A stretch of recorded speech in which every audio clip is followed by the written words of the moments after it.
Masasabi bang pagkakasala ang nagawa mo kung ito ay ginusto naman? Mahirap mang sabihin, pero kung ako ay muling papipiliin, mas gusto kong maging asawa ang tiyuhin ng mister ko. Dear Miss Love, ako po si Lovie.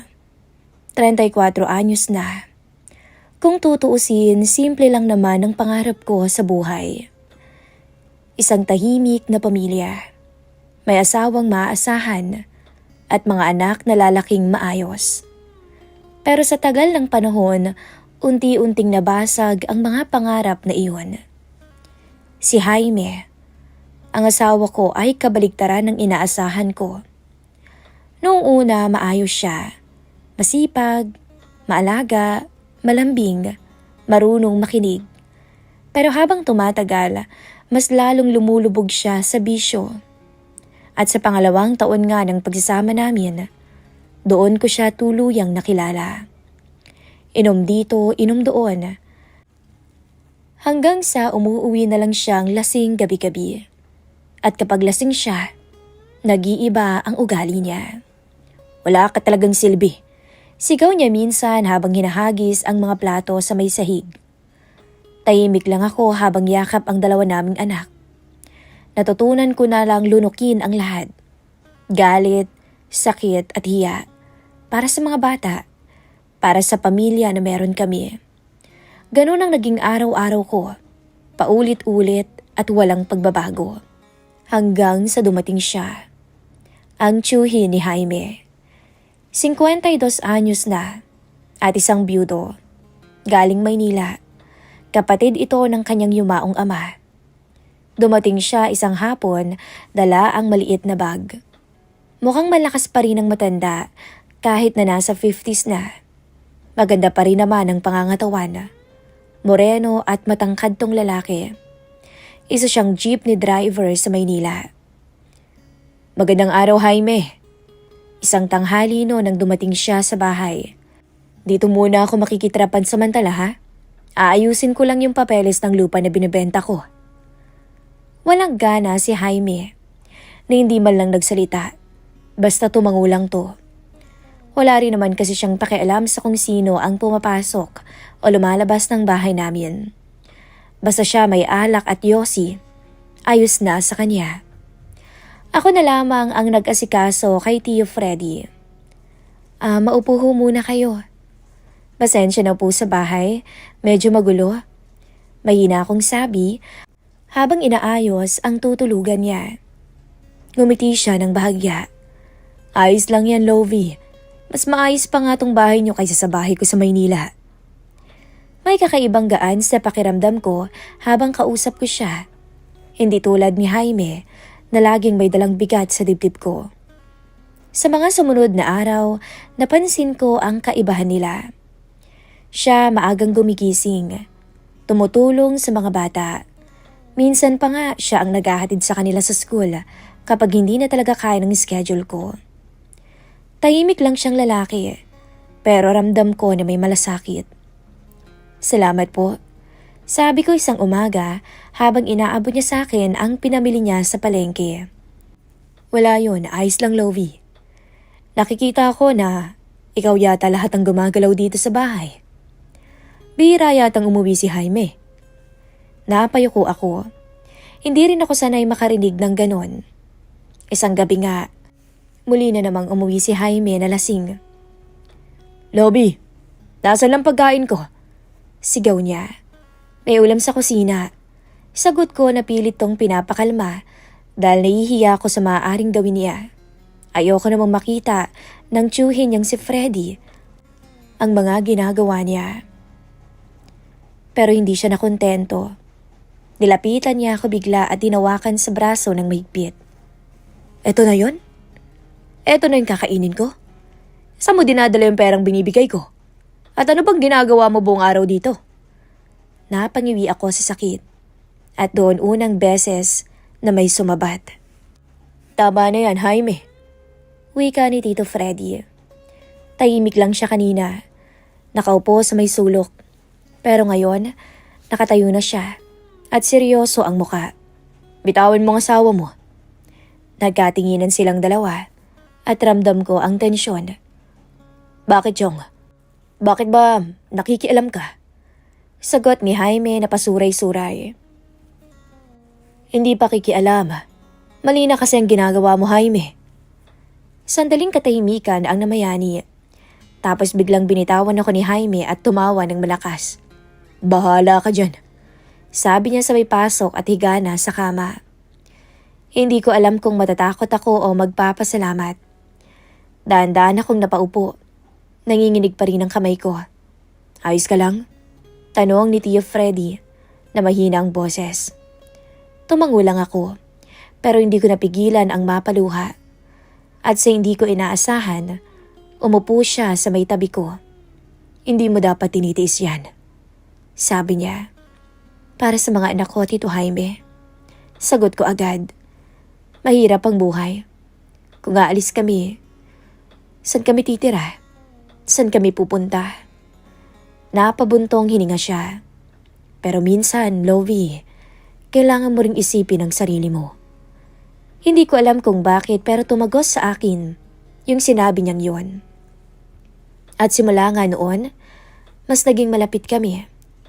Sa simpleng usapan sa kusina, sa paghahati ng gawain, sa mga sandaling tahimik lang kaming dalawa, habang natutulog na ang mga bata at si Jaime ay wala. Napakagaling mong magtiis. Hanga ako sa'yo, Lovie. Sabi niya minsan. Wala naman akong choice. Sagot ko. Meron. Mahina niyang tugon. Hindi mo lang nakikita. Napatingin ako sa kanya. Sa mga mata niyang parang maraming gustong sabihin pero pinipili na itago na lamang. Hanggang sa hindi ko na malayan, Miss Love. Nasanay ako sa presensya ni Chong Freddy. Sa tuwing wala siya sa bahay, parang may kulang. Sa tuwing nandun siya, mas gumagaan ang pakiramdam ko. Siya ang naging sandalan ko, naging katuwang ko sa loob ng ilang araw. Hanggang sa isang hapon, kaming dalawa lang ang naiwan sa bahay. Umalis si Jaime. Ang mga bata ay nasa school. Tahimik ang paligid. Naglalaba ako sa likod bahay nang bigla siyang lumapit. Nakita kong napatingin siya sa akin noon. Basang-basa ang damit ko at tanging manipis lang na sando ang suot ko noon. Kitang-kita ko kung paano siya napalunok at biglang umiwas ng tingin. Hindi ko alam kung bakit nakaramdam ako ng init nung mga time na yon. Init na ilang taon nang di nabibigay ng asawa ko. Nagkatitigan kami. Hindi ko alam kung anong pumasok sa isip ko pero hindi ako umiwas sa titig niya. Lalo na nung bumaba ang mata niya mula sa mukha ko. Lovie, mahina niyang tawag. Kinabahan ako pero hindi ako umatras. Tumibok ng mabilis ang puso ko. At sa unang pagkakataon matapos ang maraming taon, muli akong nakaramdam ng ganitong klaseng init. Hindi bilang asawa, hindi bilang nanay, kundi bilang babae na naghahanap ng pagmamahal. At doon nagsimula ang lahat. Isang lihim na hindi dapat at isang damdaming pinipigilan ko dahil ayoko pa rin namang magkasala. Kinabukasan, Miss Love, maghapon ako naglinis, nagwalis, naglaba, nagayos ng kung ano-ano sa bahay. Para bang gusto kong ubusin ang pagod ko sa trabaho para kahit papaano makalimutan ko rin ang bigat ng buhay ko. Pati na rin ang namumuong tensyon sa pagitan namin ni Freddy. Pero kahit anong gawin ko, hindi siya mawala sa isip ko. At sa sarili ko nandun pa rin yung pakiramdam ng kakulangan. Yung pagiging mag-isa kahit na may asawa. Bandang tanghali, halos manghina na ako sa pagod. Sobrang init at pawis na ako. Kaya naman napagdesisyonan kong maligo muna. Pagpasok ko sa banyo, hinayaan kong bumuhos ang tubig sa katawan ko. Parang hinuhugasan nito, hindi lang ang pawis ko, kundi pati ang mga iniipon kong sakit at sama ng loob sa asawa ko. Napapikit ako. Ilang taon na. Bulong ko sa sarili ko noon. Ilang taon na akong nagtitiis. Ilang taon na akong hindi masaya. Ni kahit sa kama, hindi mapuna ni Jaime ang pangangailangan ko bilang babae. Paglabas ko ng banyo, nakatapis lang ako noon ng tuwalya. Basa pa ang buhok ko at ramdam ko ang lamig ng hangin sa balat ko. Nang maya-maya biglang may kumatok. Napalingon ako sa pinto. Napahinto ang paghinga ko nang marinig ko ang boses na yon. "Lobby, ako to, si Freddy." Kakarating lang niya. Bigla akong kinabahan. Mabilis akong napatingin sa sarili ko. Sa itsura ko. Pwede pa naman akong magbihis. Dapat lang. Pero hindi ako gumalaw. Hindi ko ginawa. Hinawakan ko ng mahigpit ang tuwalya ko. Pero hindi ko kinuha ang damit ko. Hindi ko alam kung anong pumasok sa isip ko noon. Siguro, pagod na akong magpigil. Pagod na akong maging mahina. Pagod na akong hindi maramdaman na may halaga ko. Ilang taon na rin akong natutuyo. Mahina akong sabi sa sarili ko. Hindi lang sa pagmamahal, kundi pati sa pagiging babae. Huminga ako ng malalim. At dahan-dahang lumapit ako sa pinto. Binuksan ko to. Pagbukas ko, tumambad sa akin si Freddy. At agad kong nakita ang pagbabago sa mukha niya. Nagulat siya at napatingin. Biglang napaiwas ng mata. Pasensya ka na. Hindi ko alam na. Sabi niya na halatang hindi makatingin ng diretsyo sa akin. Napangiti ako ng bahagya. Okay lang ho. Mainit kasi kaya naligo muna ako. Sabi ko. Tumango siya, pero ramdam ko ang tensyon. Kakauwi ko lang din. Sabi nito, medyo nakakapagod. Halata nga po. Sagot ko sabay tingin sa pawisan niyang muka at leeg. Tahimik kami, pero mabigat. Lumapit ako ng konti. Gusto niyo ho ng tubig? Tanong ko.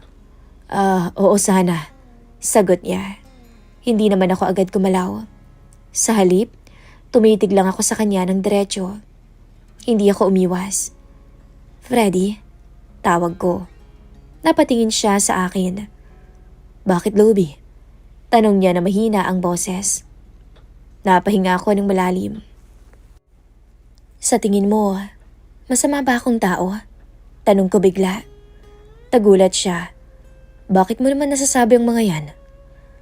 Dahil, saglit akong natigilan. Dahil may mga bagay akong iniisip na hindi ko dapat isipin. Tahimik lang siyang nakikinig. Tapos lumapit pa ako. Mas malapit. Ilang taon na akong hindi masaya. Hindi lang sa pagmamahal, kundi pati na rin sa sarili kong buhay. Sabi ko. Napabuntong hininga siya. Lobby, mahina niyang sabi. Hindi ko na maalala kung kailan huling may nag-alaga sa akin. Dagdag ko pa. Ramdam ko na ang bilis ng tibok ng puso ko. Pero hindi na ako umatras. Freddy, tawag ko pero may lambing. Napansin niya yon. Ano yun, Lobby? Tanong niya. Ngumiti ako ng bahagya. Sa tingin mo, kaya mo ba akong pasayahin? Napahinto siya at tila napako sa kinakatayuan. Hindi agad siya nakasagot, pero hindi rin siya umatras. Teka, hindi yata tama to. Sabi niya pero mahina. Alam ko. Sagot ko agad. Pero kailan pa ba naging tama ang buhay ko? Napayuko siya sandali, parang pilit nilalabanan ng sarili. Pero nakikita ko, hindi lang ako ang may gusto nun. Freddy, ulit ko ng mas mahina. Matagal na akong pagod. Dahan-dahang tinaas niya ang tingin niya sa akin. At sa pagkakataong yon, wala na kaming itinago. Lumapit siya. Isang hakbang, 2, 3, hanggang sa magkalapit na kami. Ramdam ko na ang init ng katawan niya at ang mabagal naming paghinga at ang bigat ng sandali. Sigurado ka ba? Tanong niya. Hindi na ako nagsalita. Tumango lang ako. At sa simpleng galaw na iyon, parang nabura lahat ng pag-aalinlangan. Hindi na kami umatras. Hindi na kami nagtanong. Sa unang pagkakataon, Matapos ang matagal na panahon, naramdaman kong may nakakita sa akin. Hindi lang bilang asawa ni Jaime, hindi lang bilang ina, kundi bilang ako, bilang babae. Hinila ko siya papasok sa loob ng bahay.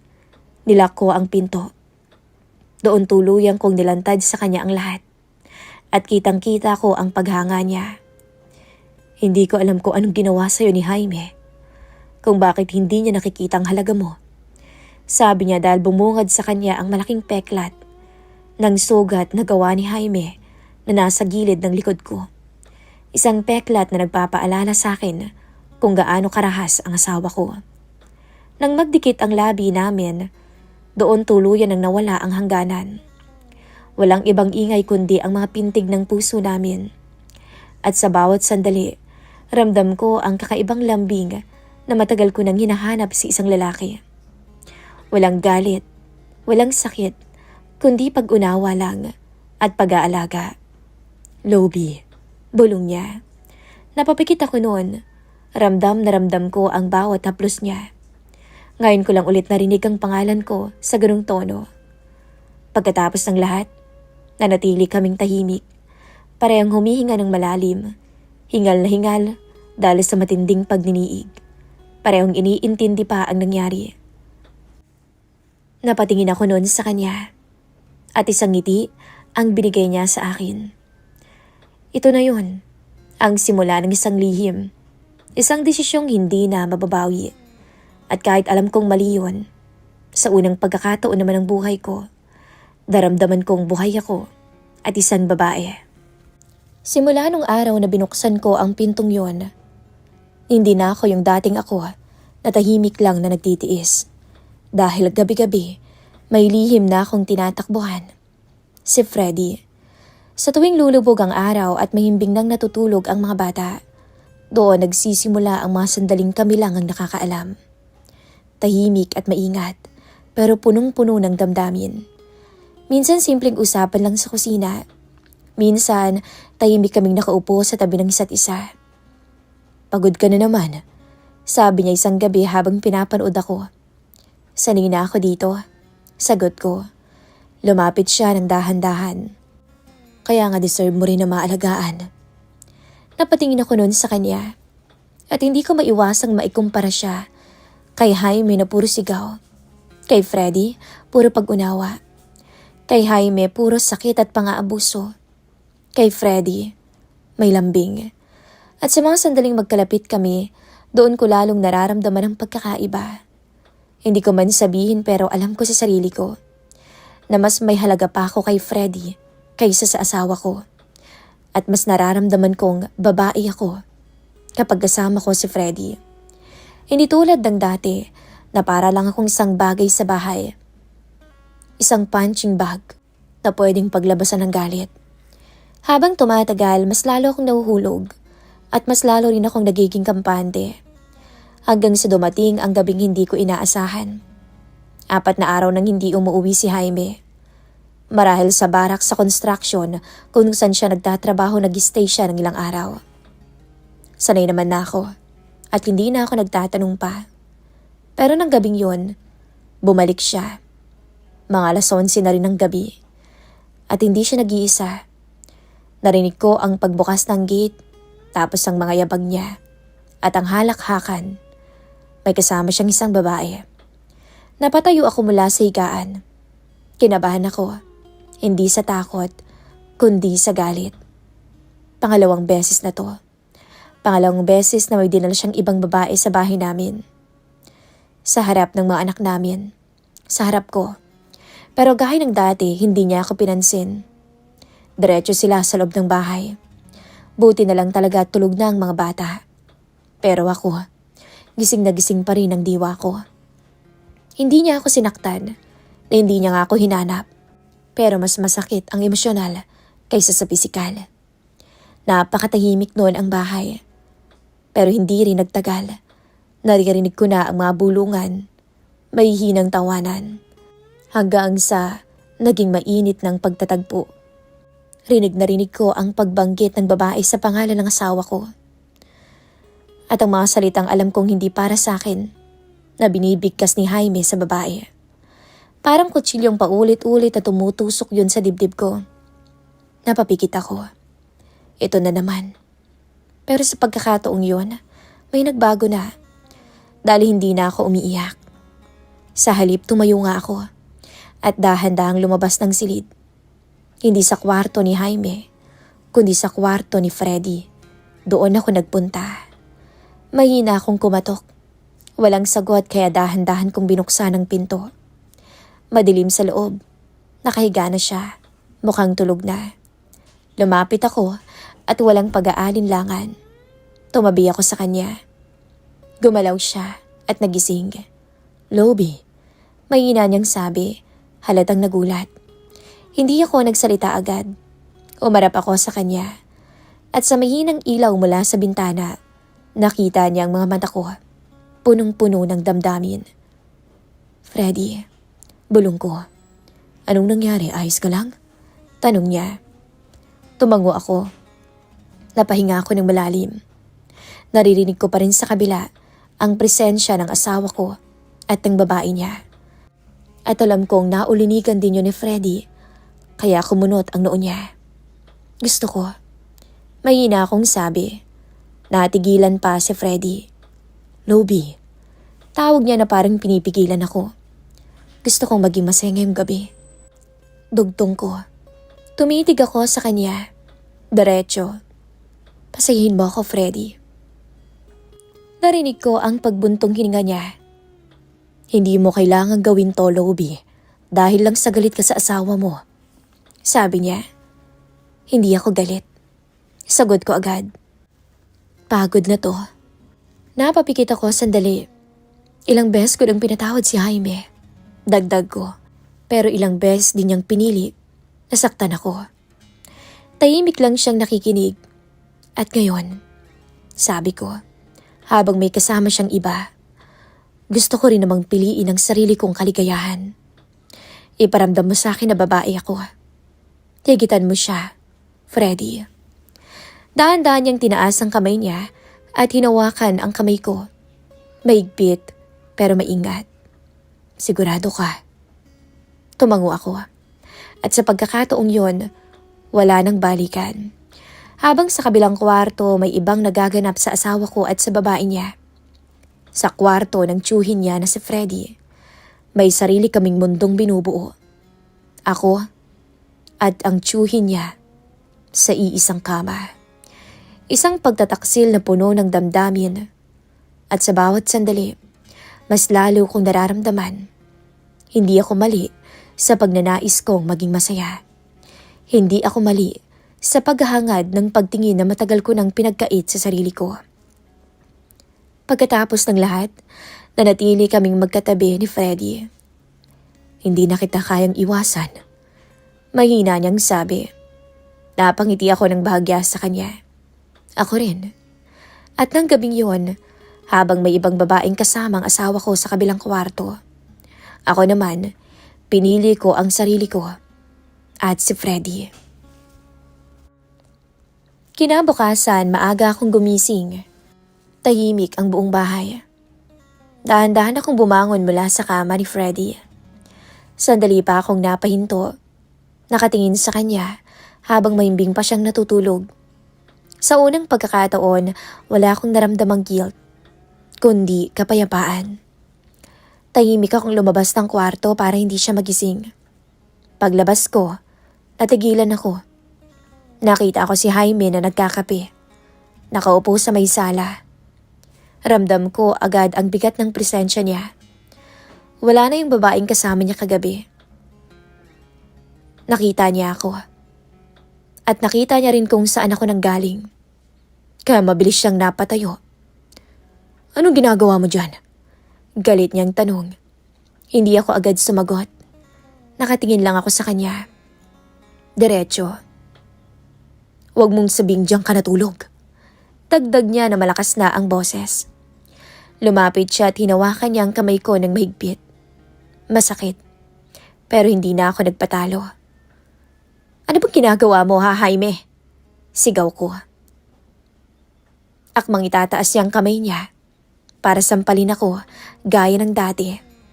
Gaya ng nakasanayan. pero tumutol ako. Hindi na ako yung dating Lovie. Tinitigan ko siya sa mata niya ng matalim. Nanlilisik ang mga mata ko. At ano? Sabi ko. Bigla siyang napahinto. Sasampalin mo ako? Bubugbugin mo ulit ako? Dagdag ko na wala ng takot. Bigla siyang natameme. Pero hindi pa rin bumababa ang kamay niya. Kung kaya mong magdala ng ibang babae sa pamamahay na to, Jaime. Sabi ko na unti-unti ring tumataas ang boses. Ako rin. Kaya ko rin magpagamit sa ibang lalaki. Parang nabigla siya sa narinig niya mula sa bibig ko. Anong pinagsasabi mo, Lovie? Tanong niya. Yun ang totoo, Jaime. Habang nasa bisig mo ang ibang babae, nasa bisig din ako ng ibang lalaki. At huwag kang mag-alala. Napatunayan ko ngayon na walang-wala ka. Wala kang ipagmamalaki sa sarili mo. Dahil pati sa kama, napag-iwanan ka. Sagot ko. Yung matagal ko nang kinikimkim, nasasabi ko na. Hinila ko ang kamay ko mula sa pagkakahawak niya. At sa pagkakataong yon, ako na ang kumalas. Ilang taon akong nagtitiis. Ilang taon mo akong sinasaktan. Sabi ko, hindi lang sa katawan ko, kundi buong pagkatao ko, Jaime. Tahimik siya at hindi makasagot. Parang hindi makapaniwala sa mga sinasabi ko. At kung sa akala mo, hindi ko kayang gawin to, nagkakamali ka. Ramdam ko ang bigat ng bawat salitang lumalabas sa bibig ko. Pero hindi na ako umatras. Kaya ko, Jaime. Kaya ko pala. Diretsong sabi ko na tumatawa. Tahimik ang buong bahay. Walang ibang maririnig kundi ang paghinga naming dalawa. At sa unang pagkakataon, Miss Love, hindi ako natakot na lumaban. Hindi nakapagsalita si Jaime. Hindi rin siya sumigaw. Hindi na rin niya ako nasaktan pa. Tumalikod lang siya. Tapos umalis. Hindi ko alam kung saan siya pumunta. At sa totoo lang, hindi ko na rin inalam pa. Lumipas ang mga araw. Mabigat pero malinaw na sa akin na ayaw ko nang balikan ng ganitong buhay. Kinagabihan, kinausap ko si Freddy. Ayoko na dito, sabi ko. Tahimik siyang nakikinig. Hindi lang para sa akin. Dagdag ko pa, pati sa mga bata. Ayokong lumaki sila sa poder ng kanilang ama. Teka, sigurado ka ba, Lovie? Tanong niya.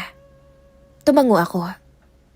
Oo, para sa mga anak ko at para sa sarili ko. Ilang araw ang lumipas, hindi pa umuwi si Jaime. Walang paramdam at wala ring tawag. At sa mga panahong yon, mas naging malinaw sa akin ang lahat. Hindi ko na siya kailangan pa. Hindi ko kailangang manatili sa isang buhay na puro sakit. Hanggang sa dumating yung araw, aalis na si Freddy. Babalik na ng Maynila. Anong plano mo? Tanong niya sa akin. Tumingin ako sa mga bata. Naglalaro sila. Kung sasama kami. Tanong ko. Nagulat si Freddy. Sigurado ka? Sabi niya. Oo. Wala na akong babalikan dito. At gusto kong magsimula ulit. Tulungan mo ko, Freddy. Napangiti siya. Tutulungan kita. Hindi ka nag-iisa ngayon. Sabi niya. At doon nagsimula ang bago naming buhay. Iniwan namin ang bahay na puno ng alaala ng sakit. Dinala ko ang mga anak ko at sumama ako kay Freddy. Sa Maynila, Miss Love, nagsimula kaming muli. Hindi madali, pero tahimik na. Wala na yung takot na gabi-gabi kong nararamdaman. Unti-unting naging maayos ang lahat. Nakahanap rin ako ng trabaho. Ang mga anak ko nakapag-adjust. At si Freddy, ganun pa rin, isang jeepney driver.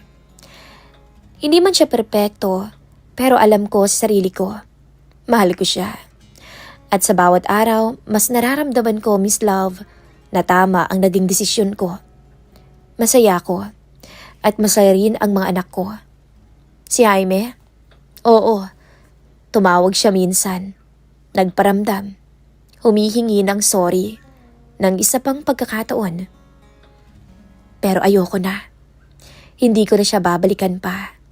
Dahil ngayon, alam ko na ang halaga ko bilang isang babae. At hindi ko na hayaang apakan ulit yon. Ako si Lovie. At sa wakas, pinili ko ang sarili ko. Maraming salamat, Miss Love, sa pag-ere po ng maiksing istorya ng aking buhay dito po sa inyong channel.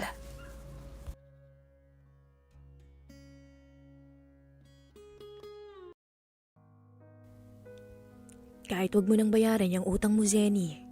Kung kailangan mo pa ng tulong, magsabi ka lang. Alam mo namang hindi kita matatanggihan. Salamat ho talaga, Mang Ronald. Hindi ko na ho talaga kasi alam yung gagawin ko eh. Gipit na talaga kasi kami ngayon. At kayo na lang po talaga yung malalapitan ko. Alam mo, Zenny, maganda ka naman eh. Bakit mo hinahayaan ang sarili mong lokohin ka ng asawa mo?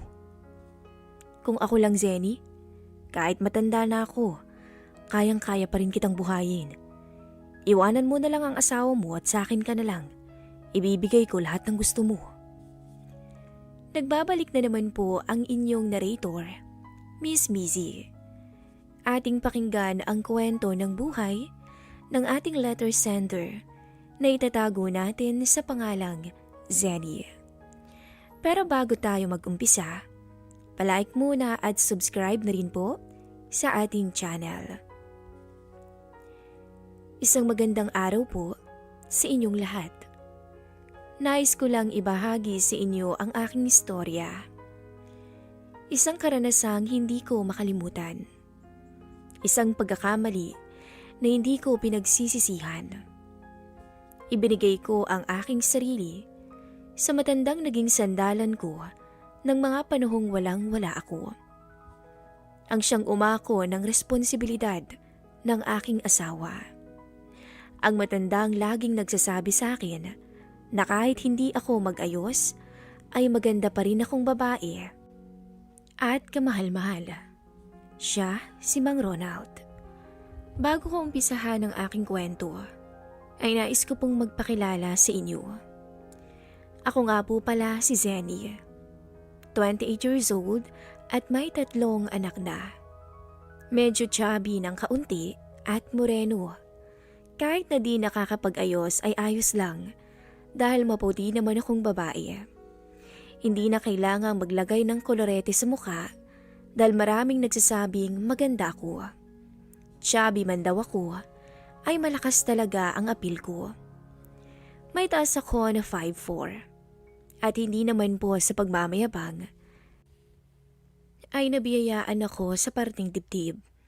At yun ang alam kong dahilan kung bakit lagi kong nahuhuling nakatingin sa akin ang matandang may-ari ng inuupahan naming bahay na si Mang Ronald. Ang panganay ko ay 5 taon. Ang pangalawa ay 3 taon. Ang bunso ay 2 taon pa lamang. Bahala na kayong husgan ako kung sa tingin niyo man ay nagpabaya ako dahil sa pagluwal ko ng sunod-sunod kahit nahirap na kami sa buhay. High school lamang ang natapos ko sa pag-aaral. Nung hindi pa ako nag-aasawa, ay nagtatrabaho ako bilang fish vendor sa palengke. Hanggang sa nakilala ko ang asawa kong itago niyo na lamang sa pangalang JR. Isang construction worker. 32 years old, 5'6" ang taas at may anak sa pagkabinata pero hindi niya nakikita at nakakasama dahil nasa nanay ito ng bata. Noong una ay maayos naman kami ni JR. Lalo na noong kami palang 2 at bago pa lamang kaming kasal. Mabait naman siya sa akin at maalaga. Pero sa paglipas ng panahon ay nagbago din ang lahat sa amin. Lalo na nitong mga huling buwan na nagkakaroon na kami ng problema. Ang bunso kasi naming anak na si AR ay isinilang kong may sakit sa puso. Sakitin ang bata at madalas namin siyang dalhin sa ospital, bagay na lalong nagpapahirap sa aming mag-asawa. Sa halip na maging matatag kaming buong pamilya nang dahil sa pagsubok na dumating sa aming buhay, ay kabaligtaran ang nangyari. Dito na nagsimulang magbago si JR. Naging mainitin ang ulo ng aking mister na hindi na nga ako nito tinatabihan sa kama at wala nang gana sa akin. Kahit nasabihin na marami na kaming anak, ay babae pa rin naman ako at may sariling pangangailangan. Nagtitake na rin naman ako ng pills dahil ayoko nang mabuntis. Taong 2024 ng Marso. Sa araw na ito ay na-diagnose ang anak ko sa pagkakaroon ng atrial septal defect. Enlarged din ang puso ng anak ko. Maraming gamot ang kailangang bilhin. Mahal pa at napakaraming bawal. Kung saan-saan ako lumapit para lamang mabili ko ang mga gamot ni AR. Sa mga kawani ng gobyerno, sa mga private sectors na tumutulong hanggang sa awa ng Diyos ay nabili ko ang lahat ng mga gamot ng bata. Mahaba-haba nga lamang na pila at pag-aantay. Kailangang magtiyaga dahil mahirap ka. Masakit bilang ina na makita ang anak mong nahihirapan. Kung pwede lang sana na akong ina niya ang umako ng lahat, huwag na lamang ang anak ko. Pero ano bang magagawa ko, kundi ang maawa na lamang sa kanya.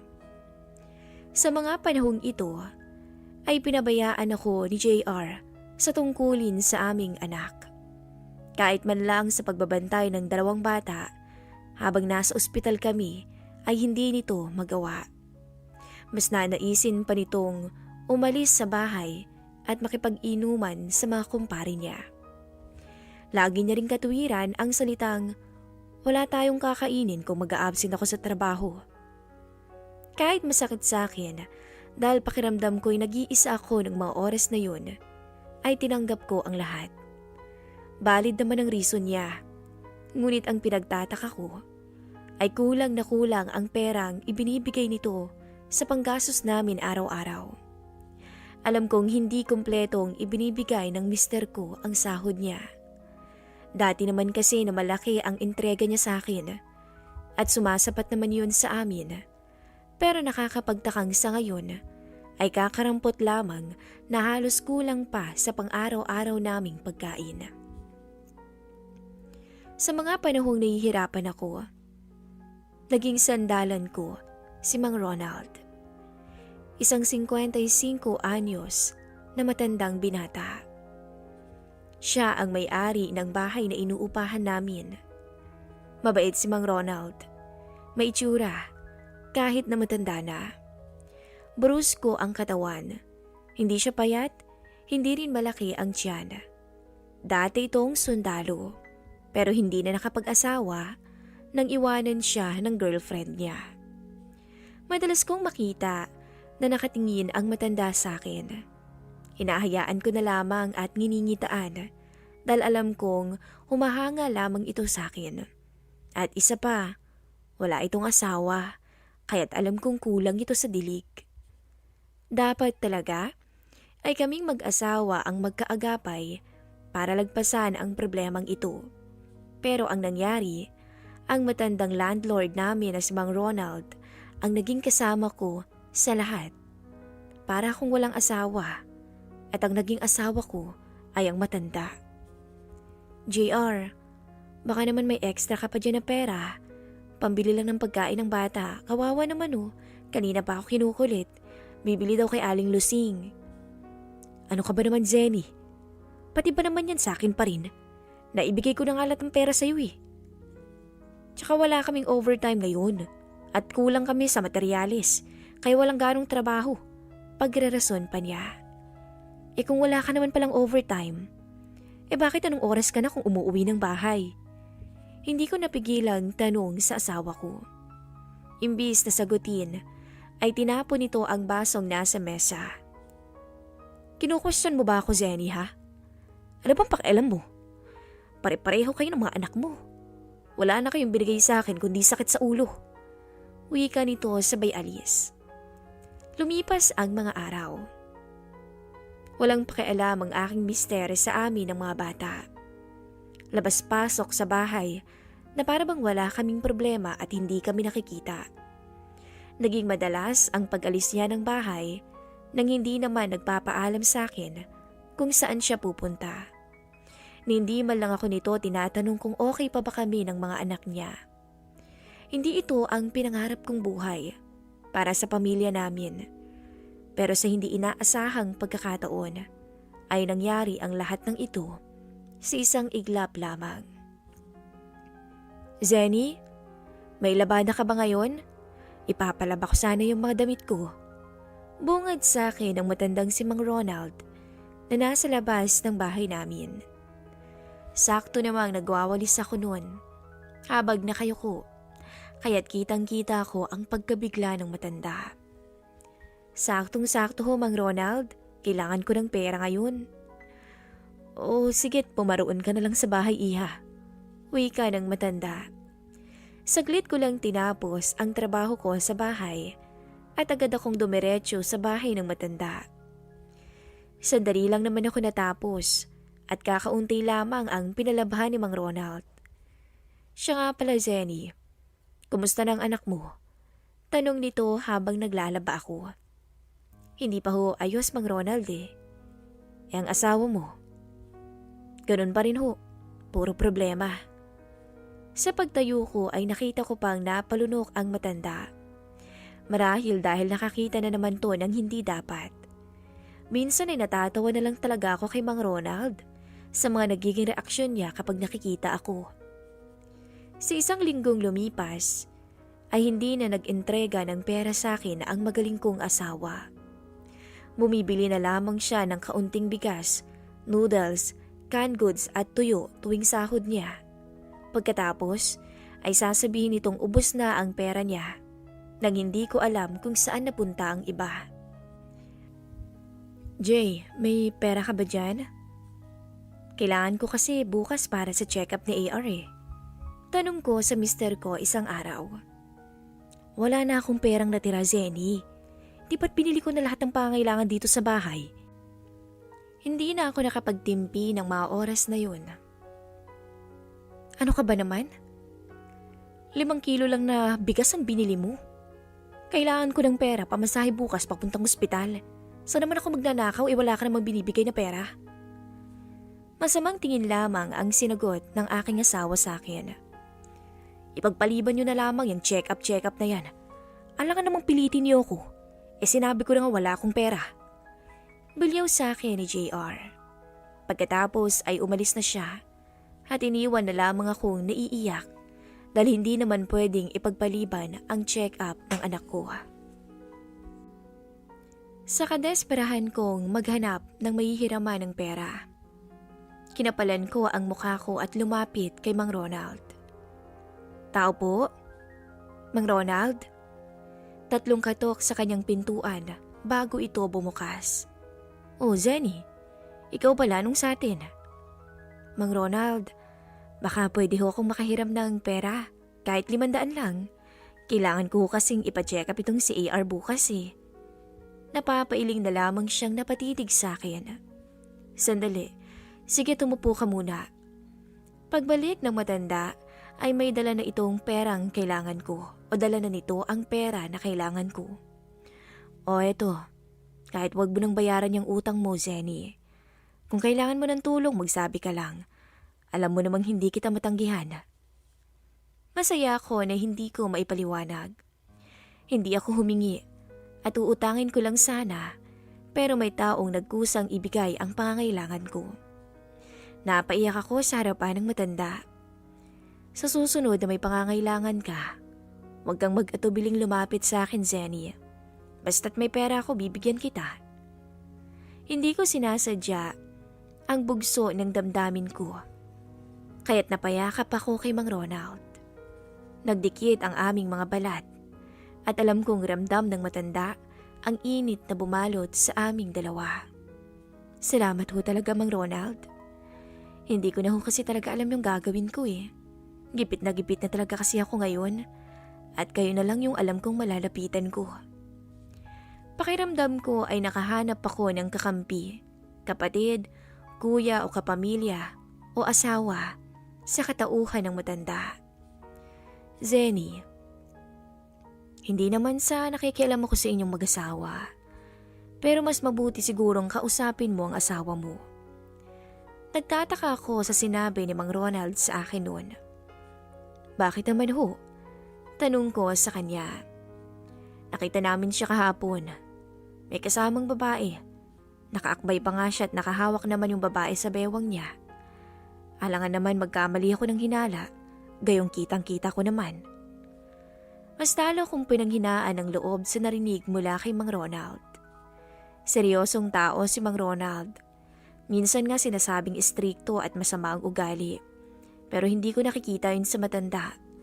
Ang tanging nakikita ko kay Mang Ronald ay ang pagiging seryosong tao nito. Maasahan at magiliw sa mga bata. Kinabukasan ay tumungo na kami ni AR. Natapos na lamang ang check-up ng aking anak pero tila wala pa rin ako sa sarili. Hindi ko na alam kung ano ba talaga ang uunahin ko. May problema ako sa anak ko. Dumagdag pa ang walang hiyang asawa ko. Alam ko naman sa sarili ko na may kalokohang ginagawa si JR. Ramdam ko naman yun bilang asawa. Wala lamang akong pinangahawakang ebidensya. Pero ang biglang pagbabago niya sa amin ay tila ba nabigyan na ng kasagutan. Nang dahil ito sa pagkakahibang niya sa ibang babae. Gusto ko siyang kausapin gaya ng sinabi ni Mang Ronald, ngunit nag-aalangan ako. Natatakot akong iwanan niya kami. At baka mas piliin pa niya ang kanyang babae. Paano na lamang ang aking mga anak? 3 pa naman sila. Paano ko sila kakayaning buhayin sa paglalabada lamang? Wala akong nagawa noon, kundi ilibing ang sarili ko sa katahimikan. Kinimkim ko ang lahat ng aking nalalaman. Ang lahat ng katanungan ko kay JR ay nanatili sa aking isipan. Wala akong lakas ng loob para tanungin siya tungkol sa mga bagay-bagay na gusto kong itanong. Natatakot akong tanggapin ang isasagot niya sa akin. Natatakot akong harapin ang buhay namin ng mga anak ko nang wala ang asawa ko. Hanggang sa mas lalo pang lumala ang mister ko. Minsan 2 araw bago siya makakauwi. At kapag tatanungin ko ay walang sagot na ibinibigay ito sa akin at tutulugan lamang ako. Nagdadahilan itong pagod siya at wala siyang oras. Nang sumapit ang araw ng Sabado, araw ng sahod niya, walang mister, walang JR ang umuwi sa bahay namin. Dilat ang mga mata ko buong gabi sa paghihintay na sana'y dumating kahit anino niya, pero wala. Kinabukasan ay naglakas loob na akong puntahan siya sa pinagtatrabahuhan niya. Wala na kasi kaming makain. Iniwan ko na lamang muna ang mga bata kay Mang Ronald. Pero wala ang asawa ko. Wala akong nadatnan doon. Dalang sabi ng mga kasamahan niya sa trabaho, hindi na raw ito pumapasok ng ilang araw. Kaya't nagagalit na rito ang foreman nila. Laylay ang mga balikat ko na umuwi ng bahay namin. Gusto kong umiyak, gusto kong magwala, pero hindi naman makakatulong ang lahat ng ito. Sinabi ko naman na kasi sa'yo na kausapin mo si JR. Bungad sa akin ni Mang Ronald. Nararamdaman ko ang pag-iinit ng mga mata ko. Dumating ako sa bahay na inuupahan namin na tulog na ang mga bata. At binabantayan ito ng matanda. Sige na, kumain ka na muna Zenny at huwag kang magpalipas ng gutom. Hindi ko na mapigil ang luha ko sa pagpatak. Paano na kami nito ng mga anak ko? Yun ang palagi kong iniisip. Nagulat na lamang ako. Nangyakapin ako ng matanda ng mahigpit. Doon ako sa dibdib niya umiyak. Tila ako nakatagpo ng kapayapaan at takbuhan ng mga oras na iyon, na hindi ko man lamang naisip ang iisipin ng ibang tao sa aming dalawa ng landlord. Alam mo Zenny, kahit na hindi ka naman nag-aayos ng sarili mo, maganda ka. Marami pa rin namang lalaki dyan. Huwag mo namang hayaan na lokohin ka lang ng asawa mo. Kung ako lang, Zenny, kahit matanda na ako, kayang-kaya pa rin kitang buhayin. Iwanan mo ang asawa mo at sa akin ka na lang. Ibibigay ko lahat ng gusto mo. Mang Ronald naman, nakatitig kong wika sa matanda. Hindi ako nagbibiro, Zenny. Sa loob ng ilang taon, ngayon lamang ulit ako nagtapat sa isang babae. Kahit matanda na ako, Zenny, malakas pa rin ako. Kayang-kaya ko kayong buhayin ng mga bata at may ibubuga pa rin ako. Huwag mo namang hayaan na gawin kang tanga ng asawa mo. Huwag mo nang ipilit ang sarili mo. Sa mga sumunod na araw, ay sunod-sunod na ang pagtulong ni Mang Ronald sa amin. Dinala din namin si AR sa espesyalistang doktor sa mungkahin niya rin, isang cardiologist. Sinabi kasi sa akin ng doktor sa pampublikong ospital na kailangan kong ipa-to the echo ang anak ko para matukoy ang tunay na kalagayan niya. Hindi ko iyon nagawa dahil wala akong pera. Si Mang Ronald ang pumilit sa akin na ito the echo si AR. Doon ko nalaman na kailangan pala ng anak ko ng open heart surgery. Bago pa ang surgery, ay kailangan ko pa ng maraming test kung kakayanin ba ng anak ko ang surgery. Malaking halaga ang kailangan ko kaya halos sasabog ang puso ko sa pinaghalong sakit, lungkot at pagkahabag para sa bata. Iyak ako ng iyak noon habang si Mang Ronald ang nasa tabi ko. Inakala pa ng mga tao sa ospital na mag-asawa kaming dalawa. Pero hindi. Napakalayo nun sa katotohanan. Pero sana nga. Sana si Mang Ronald na lang ang asawa ko para maramdaman kong may asawa ko. Ang magaling kasing lalaking pinili kong makasama ay nagpapakasaya sa buhay kasama ng babae niya.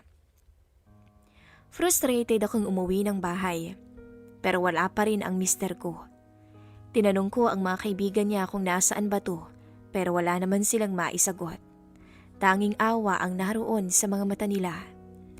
Kinagabihan ay pumunta sa amin si Mang Ronald at nagbigay sa amin ng letsyong manok. Tuwang-tuwa ang mga anak ko. Dito na rin siya sa amin nakasabay o nakisabay ng hapunan. Kitang-kita kong napapalapit na ang loob ng mga bata kay Mang Ronald. Lalo na ako. Yun ang tagpong naabutan ng magaling kong asawa sa bahay namin. Masama ang tingin niya sa akin, pero binaliwala ko lamang yun. Hanggang sa nagpaalam na rin si Mang Ronald na uuwi na. Anong ginagawa ng matandang yun dito sa bahay? Tanong nito. Galit ako noon. Sobrang galit ako ng mga oras na yun. Nakita mo naman, di ba? Binigyan kami ng pagkain. Kung wala si Mang Ronald, baka wala na kaming kinakain dito pagdating mo. Anong palagay mo sa amin? Hindi nagugutom? Nauuwi ka na lang kapag gusto mo? Halos ilang linggo kang wala. Alam mo ba kung sinong bumubuhay sa amin? Yang matandang yan. Kaya kung wala kang magandang sasabihin sa kanya, manahimik ka na lang. Natulala si JR sa sinabi ko. Hindi yata akalain na magagawa kong magsalita sa kanya ng ganun. Humingi ito ng tawad sa akin. Sinabi niya nagkamali siya at hindi na niya yun uulitin pa. Mas matimbang daw kaming pamilya niya kaysa sa babae niya, kaya siya bumalik. Inamin niya sa akin na nagkaroon naman talaga siya ng karelasyon. Isang dalagang babae. Pero iniwan daw siya nito nung ubos na ang sahod niya. Nagalit daw ang babae dahil hindi na siya nagtatrabaho. Gusto ko siyang sumbatan at sabihin sa kanyang iyon ang karma niya. Pero mas pinili ko na lamang manahimik dahil ayoko nang makipagtalo. Tinanggap ko si JR para sa mga bata, hindi na para sa sarili ko. Dahil sa totoo lang, ng mga oras na iyon ay tila unti-unti nang naglalaho ang nararamdaman kong pagmamahal para sa asawa ko. Sa isang iglap at ganun kabilis. Sino ba naman kasing asawa ang magiging masaya kung paulit-ulit kang ginagago ng asawa mo? Nandidiri ako sa kanya. Bigla kong hinanap ang matanda. Parang bigla kong na-miss ang presensya niya sa araw-araw namin. 1 linggo ang nakalipas. Balik sa dati ang asawa ko. Overtime na naman pero hindi nag-iintrega ng pera. Tuluyan na akong sumuko ng mga oras na yon sa relasyong meron kami. Tama na, nakakasawa na. Minsan ay hindi na naman siya umuuwi. Kaya't hindi ko na rin napigilan ang sarili ko sa namumuong relasyon na nagsimulang umusbong sa pagitan namin ni Mang Ronald. Dahil ilang araw na namang wala ang mister ko, ay palagi kaming nagkakausap ni Mang Ronald. Sabi ko naman kasi sa'yo, pahalagahan mo rin ang sarili mo, Zenny. Hindi ka babae lang. Naging natural na sa amin ng matanda ang paghawak ng kamay, akbay at yakap. Minsan pa nga ay humahalik ako sa labi nito. Patuloy akong binigyan ni Mang Ronald ng pera para sa gamutan ni AR. Kahit hindi na ako nagpapakahirap na pumila, bagay na lubos kong pinagpapasalamat dito. Hanggang sa ang simpleng relasyon na iyon ay mas nauwi pa sa mas malalim pang ugnayan. Isang araw, tuluyan nang may nangyari sa amin ni Mang Ronald. Mang Ronald, kayo pala. Wika ko nang bumungad sa pinto ang matanda.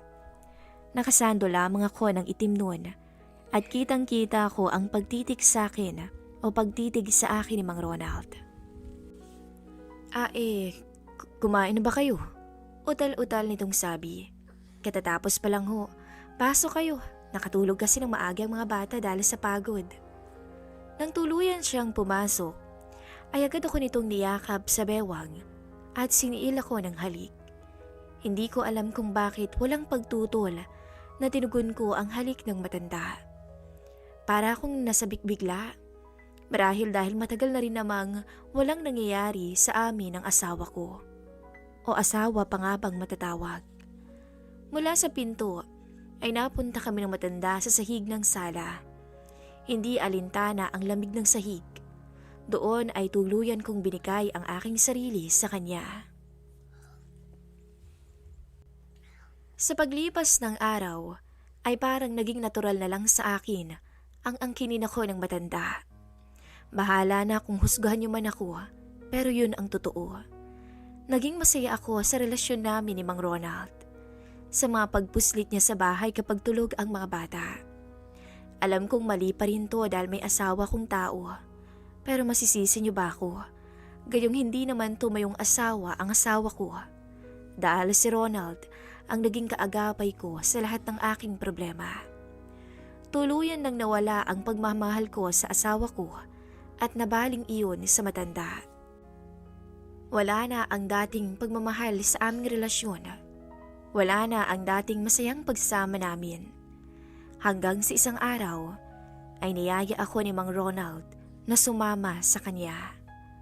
Kung gusto mo, Zenny, magsama na lang tayong dalawa. Sa akin ka na pumisan at isama mo ang mga bata. Huwag mong isipin ang sasabihin ng ibang tao. May bahay ako sa probinsya at doon tayo titira. Ipagkakatiwala ko lamang tong paupahan kay Julio. Meron akong sakahan doon, kaya't mas magandang mamuhay doon. Sumang-ayon ako noon sa nais ng matanda. Tama, sumama kami ng mga bata sa kanya. Sa paglipas ng buwan, naging masaya ako kay Mang Ronald. Kahit ang mga bata ay makikita mo ang saya sa mukha nila. Para na kaming mag-asawang dalawa ng matanda.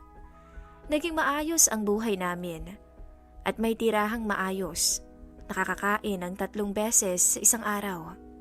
Itinuring ni Mang Ronald ang aking mga anak na para na niyang tunay na anak. Hanggang sa nakatanggap ako ng text sa aking mister at humihingi ng tawad at namimiss na raw niya kami. Pero hindi ko na siya pinansin pa dahil kontento na ako sa matandang tunay na nagpahalaga sa akin, lalong-lalo na sa mga anak ko. Tama ba ang ginawa ko? Nagmamahal, Zenny. Hanggang dito na lang po ang ibabahagi kong istorya at salamat po sa mga nakinig.